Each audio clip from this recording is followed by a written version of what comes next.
4 аяга 3 сирэний үн 12,000 төгрөг. За 3 аяга 1 сирэний үн 7,000 төгрөг бол 1 аяга 1 сирэний үн нийт хэдэн төгрөг болох вэ гэж. За тэгээд тэгвэл энэ нэг бол яг хөөхөр ингээд чинь. За 4 аяга дээр нэмэх нь 3 сирэ бол 12,000 төгрөг гэдэг юм зүйл үүснэ. За дараа нь 3 аяга дээр нэмэх нь 1 сирэ болохоор 7,000 төгрөг. За тэгэхээр дэлгүүрт ороход бол ийм багцууд бол бичдэг. За эхний юуг нь болохоор 1-р багц, энэ нь 2-р багц гэж нэрлэж. За ингээд багцаар ингээд бооцсон бараанууд бол байж идэг. За 2-р багцаас бол яг хөөхөр 3 ширхгийг авчээ. 3 ширхгийг авах юм бол 9 аяга 3 сирэ за 21,000 төгрөг төлнө гэсэн үг.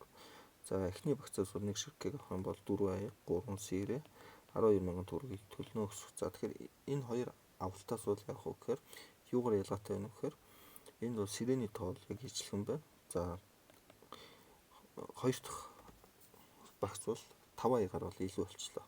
Тэгэх юм бол зөрөө бол энэ 5 аягаар дээр урсж байгаа гэсэн 9,000 төгрөгийн зөрөө.